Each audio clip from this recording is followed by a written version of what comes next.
मी जे सांगणार आहे ते खरं नाही, पण कुणीही ते नाकारलं नाही.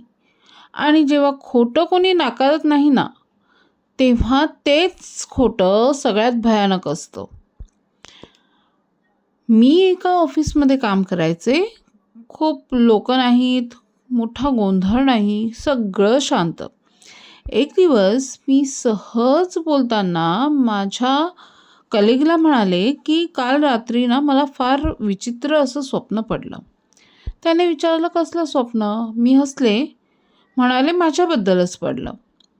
मी त्याला सांगितलं, की त्या स्वप्नात मी एकटीच ऑफिसमध्ये होते. सगळे गेलेले होते. फक्त मी आणि सायलन्स. आणि मग कोणीतरी मागून माझं नाव घेतलं. तर तो लक्ष देऊन ऐकत होता. मी पुढे म्हणाले, पण जागी झाल्यावर मला काहीच आठवत नव्हतं. तो शांत राहिला, खूप शांत.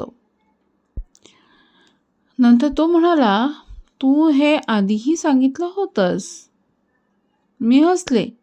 म्हणाले, नाही रे, आजच पहिल्यांदा सांगतेय मी.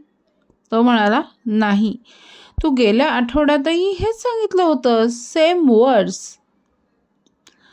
माझ्या पाठीवर एक थंड अशी शिरशिरी आली. त्या दिवशी मी बाकी लोकांना विचारलं. कोणी म्हणालं, हो, तू ते स्वप्न आम्हालाही सांगितलं होतंस.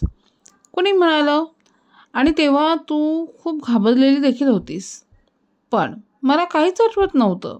स्वप्न नाही, घाबरणं नाही, काहीच नाही.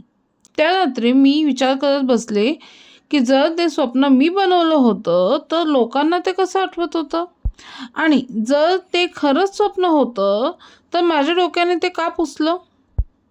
दुसऱ्या दिवशी माझा एक कलिग मला म्हणाला, काल तू ऑफिसमध्ये एकटीच होतीस? मी म्हणाले, नाही, मी तर सुट्टीवर होते. त्यावर तो थोडा थांबला आणि मग म्हणाला, म्हणजे आज तू हे स्वप्न परत सांगणार नाहीस? काही गोष्टी खऱ्या नसतात, पण त्या खोट्या आहेत असं कोणीच सिद्ध करत नाही. तुम्हाला काय वाटतं? नक्की कमेंट करा.